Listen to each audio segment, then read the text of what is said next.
আমাদের রেসপিরেটরি কার্ডের থার্ড আইটেমের টপিক হলো oxygen transport, carbon dioxide transport, oxygen haemoglobin dissociation curve and এইগুলো রিলেটেড কিছু theory, chloride shift mechanism, Bohr effect and হ্যান্ডেল এফেক্ট।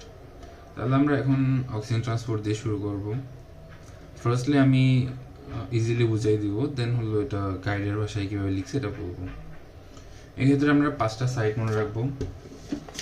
ফার্স্টলি হলো অ্যালভিওলাস।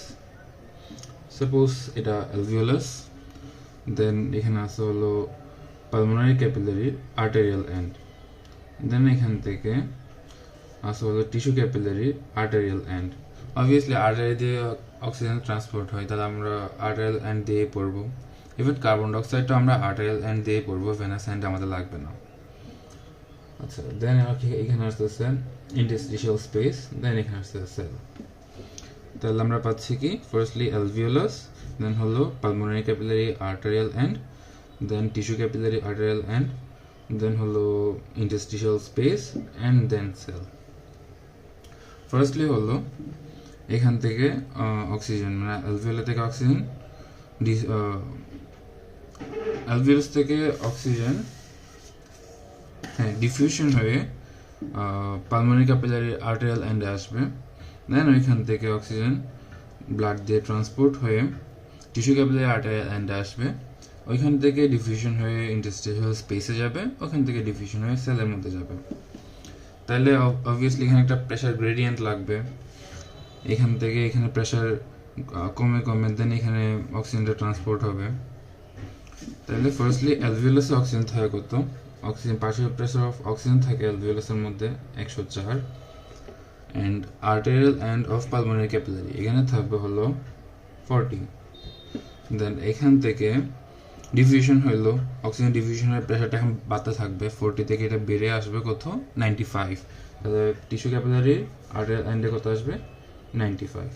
দেন আসতেছে ইন্টারস্টিশিয়াল ফ্লুইড, এখানে থাকবে হলো 40। দেন এইখানের মধ্যে সেলের মধ্যে থাকে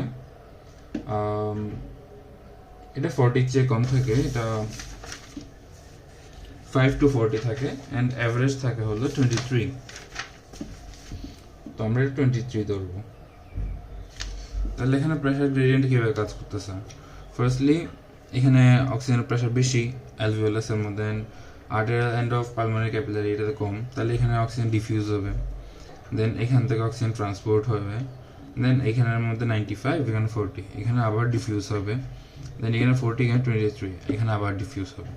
তাহলে আমরা স্টেপ পাচ্ছি কয়টা, 4টা স্টেপ। ফার্স্টলি হলো diffusion of oxygen from the alveolar air to the pulmonary blood, then হলো transport of oxygen in the blood, then আসতেছে diffusion of oxygen from blood to the interstitial fluid, then আসতেছে diffusion of oxygen from the interstitial fluid to the cell। মেকানিজমটা বুঝে গেছে। তাহলে উপরে ছিল কত, অ্যালভিওলাসের মধ্যে কত ছিল, 104। এই কাউন্টগুলো কিন্তু মনে রাখতে হবে, নিউমেরিক্সগুলো ইম্পর্টেন্ট, এগুলো লাগবে, এগুলো থেকে এমসিকিউ আসতে পারে, অ্যান্ড এগুলো রিটার্ন তো অবভিয়াসলি লাগবেই এটা। আচ্ছা, অ্যালভিওলাসের মধ্যে ছিল 104, দেন পালমোনারি ক্যাপিলারি আর্টেরিয়াল এন্ডে 40, দেন টিস্যু ক্যাপিলারি এন্ডের মধ্যে 95, ইন্টারস্টিশিয়াল ফ্লুইডের মধ্যে 40, অ্যান্ড লাস্টলি এখানের মধ্যে সেলের মধ্যে 23। এই যে ফার্স্ট যেটা ছিল ফার্স্ট ডিফিউশন, আর এখানে যে সেকেন্ড লাস্ট ডিফিউশন, এই দুইটা 40, দুটোটা কিন্তু সেম। এই জিনিসটা মনে রাখতে হবে, কারণ এটা সেম জিনিসটা আবার কার্বন ডাইঅক্সাইডের ক্ষেত্রেও দেখা যাবে, ইন্টারস্টিশিয়াল ফ্লুইডে যত, পালমোনারি ক্যাপিলারির আর্টেরিয়াল এন্ডের মধ্যেও same. Okay, sorry for the disturbance, আমরা আবার কন্টিনিউ করি। মেইন সিনারিও তো বুঝে গেছে, এখন আমরা গাইডে গিয়ে লিখে দেখি। Diffusion of oxygen from the alveolar air to the pulmonary blood, এই যে এখান থেকে এখানে কেমনে, partial pressure of oxygen in the alveolus কত, 104 millimeter of mercury, pulmonary capillary তে কত, 40, ডিফারেন্স কত, 64, this causes diffusion of oxygen blah blah blah। Main জিনিসটা বুঝে গেছে, এখান থেকে এখানে যে ডিফিউশন হয়েছে এটা। এরপরে কি, এখন ট্রান্সপোর্ট হচ্ছে, transport of oxygen in the blood. এখন ব্লাডের মধ্যে অক্সিজেন কীভাবে ট্রান্সপোর্ট হইতে পারে, দুইটা মেথড, একটা হলো অক্সিজেন হিমোগ্লোবিন রূপে, আর একটা হলো ডিফিউশনের মাধ্যমে। তো অক্সিজেন হিমোগ্লোবিন কত হবে, 97%, অ্যান্ড ডিজলভ হয়ে কত হবে, 3%। এই জিনিসটা থাকবে 97% অক্সিহিমোগ্লোবিন আর হলো 3% ডিজলভ হয়ে। আমরা সেম জিনিস কার্বন ডাইঅক্সাইডের ক্ষেত্রেও একরকম পাবো। আচ্ছা, আগে অক্সিজেনটা শেষ করি। তাহলে এটা গেল ট্রান্সপোর্ট হয়েছে। এখন ব্লাড যে ট্রান্সপোর্ট হয়ে pulmonary capillary tissue capillary arterial end আসছে, এখান থেকে এখন ডিফিউশন হবে। তাহলে diffusion of oxygen from blood to the interstitial fluid, tissue capillary arterial কত 95, দেন ইন্টারস্টিশিয়াল ফ্লুইডে 40, ডিফারেন্স 55 অ্যান্ড হলো কজ ডিফিউশন এটা। এটা যদি মনে রাখো তাহলে সবগুলো অবভিয়াসলি সংখ্যাগুলো যদি মনে থাকে তাহলে এখান থেকে ডিফারেন্সটা কত এটা লিখে এটার কারণ ডিফিউশন হচ্ছে এটা বলা যাচ্ছে। দেন আসতেছে diffusion of oxygen from interstitial fluid to the cell, সেমভাবে এইভাবে গেল। ওকে, এটা গেছে এখন শেষ। এটা হলো কি মেকানিজম অফ অক্সিজেন। আচ্ছা ঠিক আছে, অক্সিজেন ট্রান্সপোর্টের মেকানিজম এটা শেষ। দেন আসতেছে how oxygen transported in the blood, কীভাবে, এই যে সেম 97 আর 3, এটাই খালি কেউ ডিটেলসে লিখছে, এটাই আর কিছু না। দেন আসতেছে এখন কার্বন ডাইঅক্সাইডের, তো কার্বন ডাইঅক্সাইডেরটাও সেম। তো কার্বন ডাইঅক্সাইড কেমন আসবে, এটা যেহেতু উপর থেকে নিচে গেছে, কার্বন ডাইঅক্সাইড নিচে থেকে উপর উঠবে, মানে উল্টা জিনিসটা হবে। তাহলে সেল থেকে ইন্টারস্টিশিয়াল ফ্লুইডে যাবে, ওখান থেকে pulmonary capillary tissue capillary arterial এন্ডে যাবে, ওখান থেকে ট্রান্সপোর্ট হবে ব্লাড দিয়ে, এখানে পালমোনারি ক্যাপিলারি আর্টেরিয়াল এন্ডে আসবে অ্যান্ড এখান থেকে অ্যালভিওলাসে যাবে। এখানে ভেনাস এন্ডের কোনো কাজ নেই, শুধু আর্টেরিয়াল এন্ডটা লাগবে। তো কার্বন ডাইঅক্সাইডের ক্ষেত্রে কীরকম, সেম জিনিসটা আমরা আবার রাখি।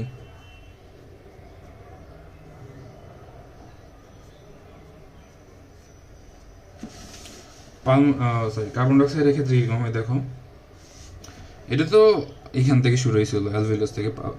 কার্বন ডাইঅক্সাইডটা কোথায় শুরু হবে, সেল থেকে শুরু হবে।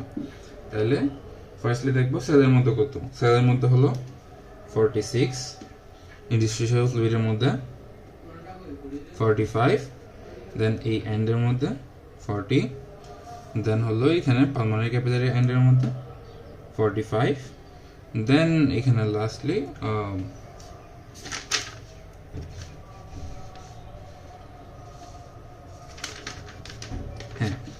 এখানের মধ্যে হলো 40।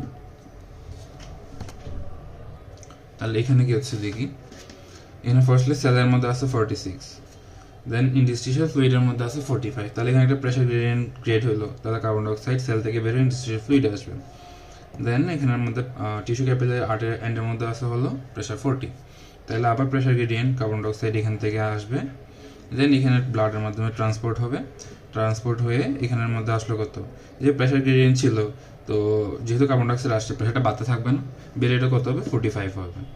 এই যে 45, দেন এখানে অ্যালভিওলাসের মধ্যে কত 40, দেন তাইলে এখানে আবার প্রেশার গ্রেডিয়েন্ট, তাইলে এবার কার্বন ডাইঅক্সাইড পালমোনারি ক্যাপিলারি থেকে অ্যালভিওলাসের মধ্যে যাবে। এটা হলো কার্বন ডাইঅক্সাইড ট্রান্সপোর্ট। আবার বলতেছি এটা ফার্স্টলি আসতেছে হলো, আচ্ছা এটা বইয়ের মধ্যে যায়, মেন জিনিসটাতে গেল, এখন গাড়ির মধ্যে আসে।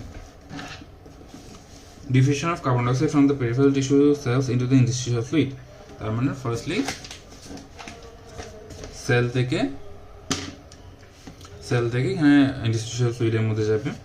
তাহলে সেলের মধ্যে কত ছিল 46 ছিল, ইন্টারস্টিশিয়াল ফ্লুইডের মধ্যে 45, ডিফারেন্স কত 1, এটার কারণে কি কজ ডিফিউশন গেল। দেন হলো diffusion of carbon dioxide from the interstitial fluid into the ব্লাডের মধ্যে আসবে কেমনে, ইন্টারস্টিশিয়াল ফ্লুইড এটা হলো 45, দেন এখানের মধ্যে arterial blood enter in the tissue, এখানে কত 40, এখানে চাইলে লেখা যায় যেটা অক্সিজেনের ক্ষেত্রে ছিল এটাই লেখা যায়, টিস্যু ক্যাপিলারি আর্টেরিয়াল এন্ড ওইটা লিখে যায়, সেম জিনিস মিন করে এখানে। আচ্ছা, দেন ডিফারেন্স কত 5, এটার কারণে ডিফিউশন গেল। ট্রান্সপোর্ট ইন দ্য ব্লাড, এটা ইম্পর্টেন্ট কিন্তু এটার জন্য একটা আলাদা কোয়েশ্চেনই আছে। আচ্ছা, transport of carbon dioxide in the blood আমরা এখান থেকে না পড়ে জিনিসটা আমরা এখান থেকে পড়বো। কার্বন ডাইঅক্সাইড ট্রান্সপোর্ট হয় 3 ভাবে, অক্সিজেন ছিল কি 2 ভাবে, একটা ছিল অক্সিহিমোগ্লোবিন, একটা ছিল ডিজলভ।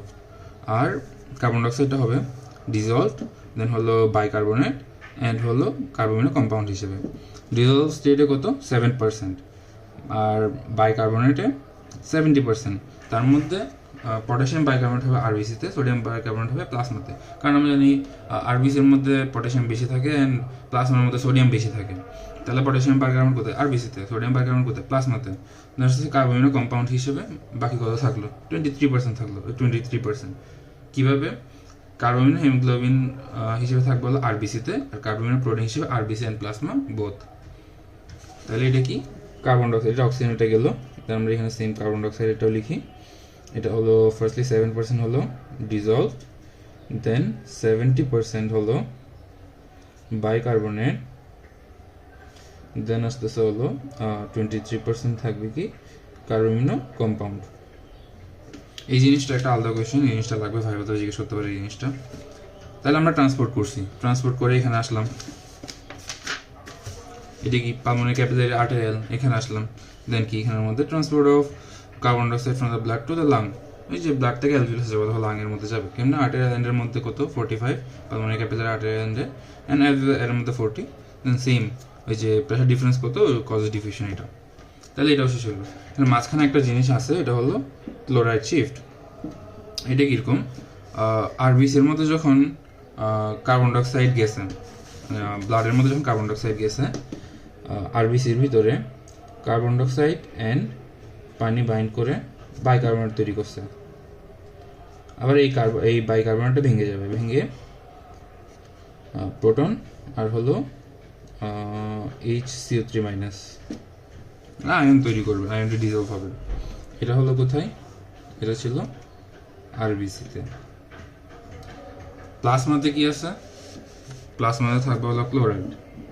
এখন সাপোজ এটা হলো প্লাজমা, প্লাজমাতে কি ছিল ক্লোরাইড। এই যে এটা অ্যানায়ন, এটা অ্যানায়ন, এই দুটো অ্যানায়নের মধ্যে এক্সচেঞ্জ হবে, মানে ক্লোরাইড ভিতরে ঢুকবে, বাইকার্বনেট বেরিয়ে যাবে।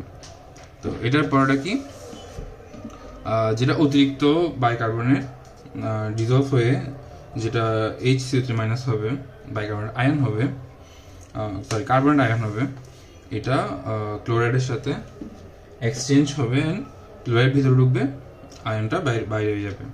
এটাই হলো কি ক্লোরাইড শিফট মেকানিজম। এটা নিয়ে একটা আলাদা কোয়েশ্চেন আছে এখানের মধ্যে, ক্লোরাইড শিফট মেকানিজমের। এটা রিং করলেই বোঝা যাবে। The excess bicarbonate leaves the RBC in exchange for chloride, this exchange is called chloride shift. গেছিলাম। দেন লাংয়ের মধ্যে কি হয়, chloride moves back out of the cell and this is called the reverse chloride shift mechanism. এটা ব্লাডের মধ্যে হয়েছে, এখন লাংয়ের মধ্যে গিয়ে কী হবে, ক্লোরাইডটা বেরোয় যাবে অ্যান্ড ওখানের মধ্যে আবার বাইকার্বনেট ঢুকবে। তাহলে ওটা হলো রিভার্স ক্লোরাইড শিফট মেকানিজম। এখন আসতে এই ক্লোরাইড শিফটের ইম্পর্টেন্স কি, এটা হলো কি কার্বন ডাইঅক্সাইড ট্রান্সপোর্ট করতে হেল্প করে, আয়নিক ব্যালেন্স করে, পিএইচ মেনটেন করে। এটাই মেইন পার্ট ছিল হলো অক্সিজেন ট্রান্সপোর্ট আর কার্বন ডাইঅক্সাইড ট্রান্সপোর্ট, ওই দুইটা শেষ। দেন আমাদের বাকি আছে হলো এখানে অক্সিজেন হিমোগ্লোবিন ডিসোসিয়েশন কার্ভ আছে, দেন এখানের মধ্যে বোর এফেক্ট আছে, দেন এখানে হ্যান্ডেল এফেক্ট আছে। তিনটা জিনিস মাত্র, ওটা আমরা আরেকটা ভিডিওতে কভার করে দেবো।